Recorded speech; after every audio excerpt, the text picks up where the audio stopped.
Populations किस तरह से हमारी थी वो पीरियड के हिसाब से देखेंगे। जैसे 1901 से 1921 में स्टेगनेंट या स्टेशनरी पीरियड ऑफ ग्रोथ रहा है। इसमें ग्रोथ रेट बहुत कम रही है, इवन नेगेटिव ग्रोथ रेट रही है 1911 टू 1921 के बीच में। और बर्थ रेट डेथ रेट दोनों हाई थे, जिसकी वजह से रेट जो भी है ग्रोथ रेट है वो लो ही रही।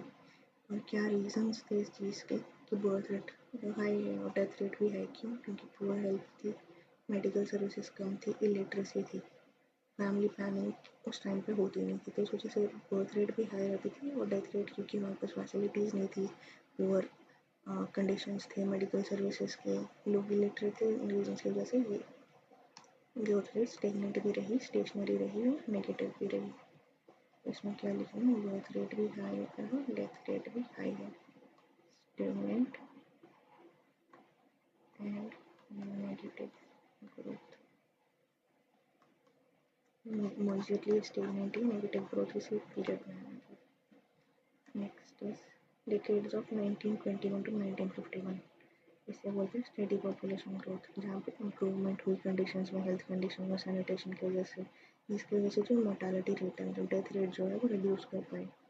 और इसी टाइम पे बेटर ट्रांसपोर्ट और कम्युनिकेशन सिस्टम्स भी इम्प्रूव हुआ। सो क्रूड बर्थ रेट तो हाई रहा इन दिस पीरियड, उसकी वजह से हाई ग्रोथ रेट हुई। तो यहाँ पे क्या है, हमारा बर्थ रेट हाई है, मोर्टालिटी रेट जो डेथ रेट है वो कम हुआ। क्यों कम हुआ? Due to health facilities, improvement in health facilities. Okay, third phase यहाँ हम आते हैं। थर्ड फेज है 1951 टू 81 का पीरियड। इसे बोलते हैं पॉपुलेशन एक्सप्लोजन हो गया इंडिया में, क्योंकि हेल्थ फैसिलिटीज़ तो आई तो रैपिड फॉल हुआ मोर्टेलिटी रेट में, बट जो बर्थ रेट है वो कम नहीं हुआ।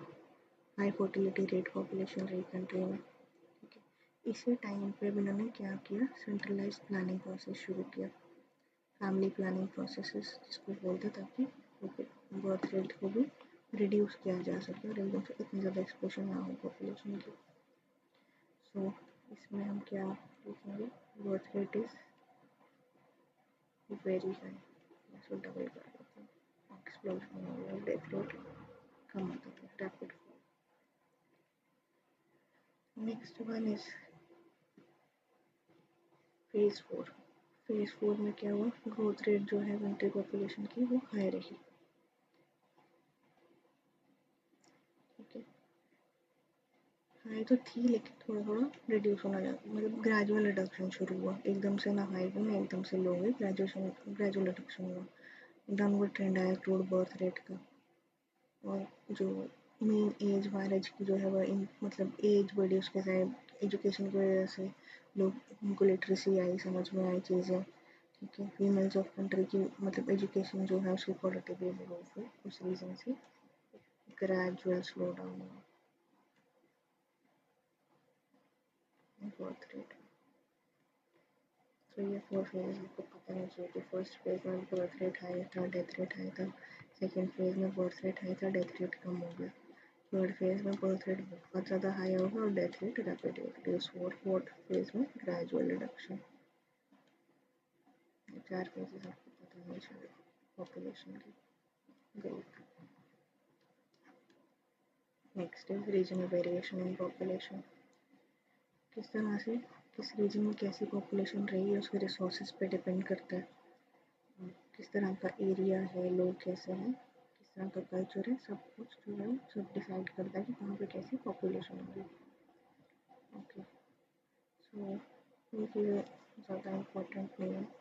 एक लाइन हम देख सकते हैं कि national youth policy of government launched in 2003 की ओवरऑल डेवलपमेंट हो एडोलेसेंट्स की। ठीक है, कंस्ट्रक्टेड डेवलपमेंट ऑफ कंट्री की उसके रिलेटेड ही हुआ था, national youth policy of government 2003 में लॉन्च की। Next is population composition. Population composition में आता है कि क्या क्या मतलब जोग्राफी, जो पॉपुलेशन जोग्राफी है उसके अंदर क्या क्या है, age, sex, place of residence, ethnic characteristics, tribes, language, religion, marital status, इन सब चीज़ों से डिफाइन होती है कि हमारी पॉपुलेशन किस तरह की है एक एरिया में। रूरल वर्सेस अर्बन पॉपुलेशन, ठीक है, विलेजेस में कितने लोग रह रहे हैं और अर्बन एरियाज में कितने लोग रह रहे हैं। जैसे बिहार सिक्किम वाले एरियाज जो है वहाँ पे रूरल पॉपुलेशन ज़्यादा है। और स्टेट्स ऑफ गोवा महाराष्ट्र में थोड़े से little over half the population is residing in villages. Union territories on the other hand वहाँ पे रूरल पॉपुलेशन कम होती है, तो ये चीज़ बताई गई है यहाँ पे। ओके, नेक्स्ट है लिंग्विस्टिक कॉम्पोजिशन। लैंग्वेज के बेसिस पे किस तरह की कॉम्पोजिशन है, कहाँ पे कौन सी लैंग्वेजेस कितनी बोली जाती हैं। Speakers of Hindi have the highest percentage. Smallest language groups Kashmiri Sanskrit है। Linguistic classification. Speakers of major Indian languages 4 families को बिलोंग करते हैं, 4 ब्रांच है जो कि आगे के टेबल में हम देखेंगे।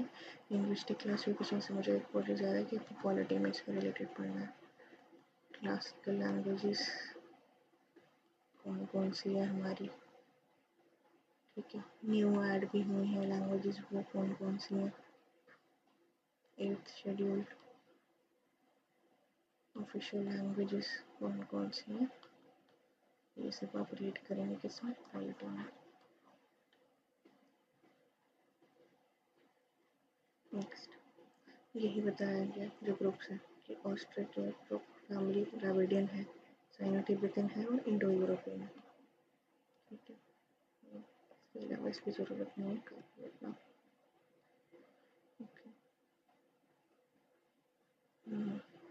Composition of working population.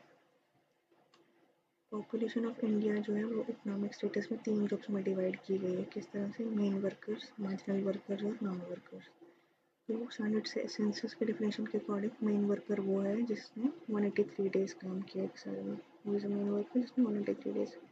Marginal worker जो है is work less than 183 days in a year.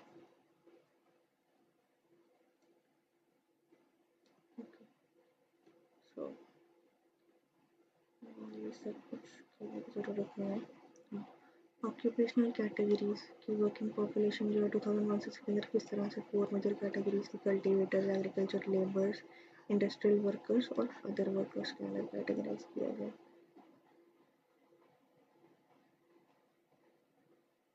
Okay, यहाँ पे बताया नंबर ऑफ फीमेल्स जो है वर्कर्स वो प्राइमरी सेक्टर में ज़्यादा है, जैसे प्राइमरी सेक्टर एग्रीकल्चर वाले एरियाज़ में ज़्यादा है।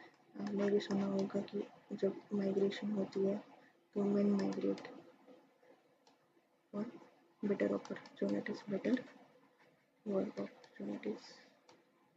और फीमेल्स जो है वो जो घर का एग्रीकल्चर लैंड है उसको हैंडल करती है, उसको फेमिनाइजेशन ऑफ एग्रीकल्चर भी बोलते हैं। आपकी मेंस की थीम भी आ सकती है।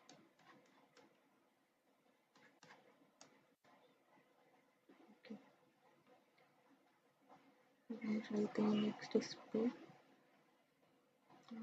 इन सब चीज़ों की जरूरत नहीं। तो फर्स्ट चैप्टर जो हमारा यहाँ पे कंप्लीट हो गया, जो मैंने इंपॉर्टेंट मार्क कराया हुआ है, जो भी हाईलाइटेड पॉइंट्स हैं, हाईलाइटेड पॉइंट्स, टर्मिनोलॉजी, ये सब इम्पोर्टेंट है। जैसे वो क्वेश्चन जो था मेन वर्कर वाला, कितने डेज है, ये क्वेश्चन यूपीएससी के एग्जाम में आ चुका है।